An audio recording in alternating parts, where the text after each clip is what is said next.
Ted Bundy, the devil in disguise. It began with a name that sounded ordinary, Ted Bundy, a name that would, in time, become a synonym for evil, though at first there was nothing remarkable about him. He smiled often, spoke gently, and seemed to carry himself with the confidence of a young man who knew he belonged anywhere he went. To those who met him, Bundy was charming, articulate, even kind. He volunteered in political campaigns, helped friends with errands, and studied law. He seemed like the kind of man who had a bright future ahead of him. But underneath that polished exterior lay something else, a secret so deeply buried that even those closest to him never saw it coming. In the early 1970s, America was changing. The peace and optimism of the previous decade were giving way to uncertainty. Cities were growing. Trust was thinning, and for the first time, a new kind of predator was emerging, one who could hide in plain sight. Ted Bundy was that predator. He understood people, their habits, their weaknesses, their need to believe in good intentions. He wore that understanding like armor. Friends described him as intelligent, ambitious, even sensitive. He listened when others spoke. He looked them in the eye. It was a performance so flawless that no one could see the man behind it. But Bundy wasn't just pretending to be normal. He was studying normalcy. He learned what it looked like, what it sounded like, how it felt. And once he mastered it, he used it as camouflage. The first disappearances seemed random. A missing college student here, another there. No pattern, no connection, just absence. But in every city where Bundy lived, a shadow followed. It was easy to overlook, easy to dismiss. After all, how could anyone suspect a man who looked like Ted Bundy? A law student, a boyfriend, a friend, someone's neighbor. And so the mask stayed on, even as the darkness behind it began to stir. The pattern unfolds by the mid-1970s. Fear had begun to settle like fog over the Pacific Northwest. Women were vanishing, intelligent, independent, bright young women, leaving no trace. Witnesses spoke of a man named Ted, handsome, well-spoken, polite. He wore a cast on his arm or walked with a limp, asking for help carrying books or loading a sailboat. And just like that, they disappeared. Investigators worked day and night, chasing rumors, piecing together fragments. But the idea that the man they sought could be someone like Ted Bundy, an educated, well-dressed, charismatic young man, was almost unthinkable. He didn't fit the profile of a killer. He was the profile of someone you trusted. Bundy's confidence grew with every deception. He crossed state lines, changed cars, and moved between cities like a ghost. Seattle, Salt Lake City, Colorado, Florida. Each new place brought him another chance to reinvent himself. When he was finally stopped by police for a traffic violation, his charm didn't fade. He smiled, he explained, he reasoned. But in his car, investigators found masks, handcuffs, and tools that told a different story. For the first time, the mask cracked. Still, even when he was arrested, many refused to believe he could be guilty. His friends defended him.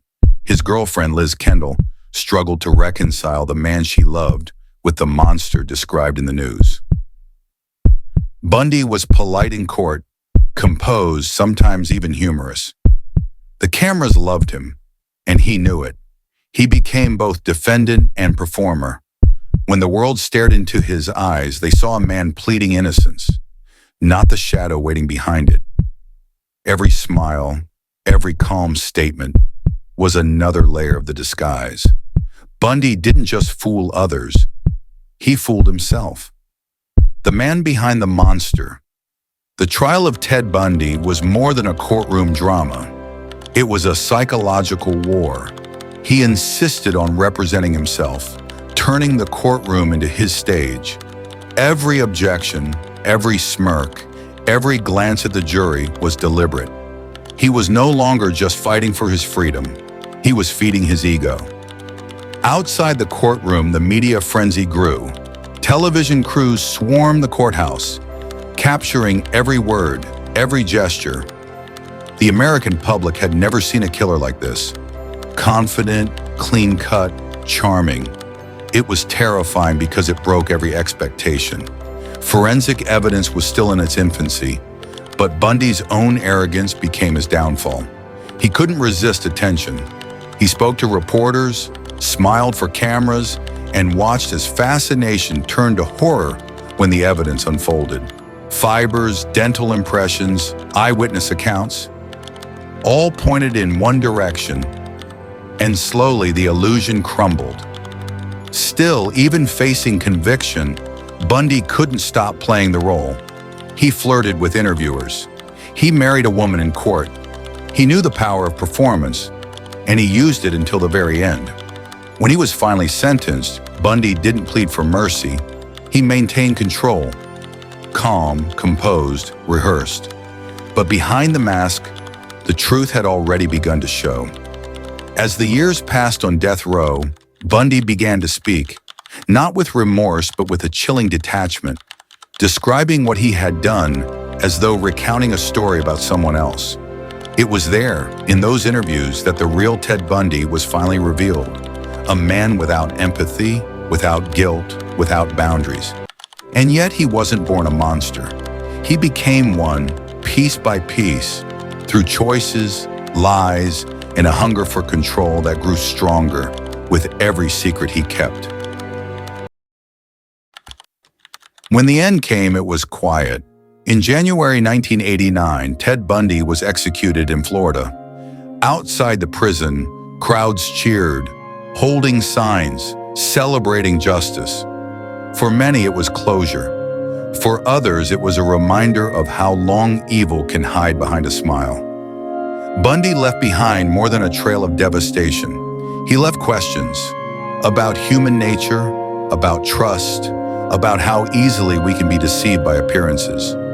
Psychologists still study his case. Writers, filmmakers, and investigators revisit his life, trying to understand what drove him and what made him seem so normal. But maybe that's the lesson he leaves behind. That evil doesn't always look dangerous. Sometimes it looks familiar.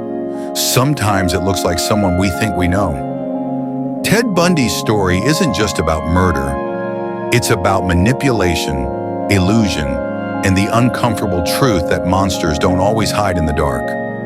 Sometimes they walk in daylight. Sometimes they smile back.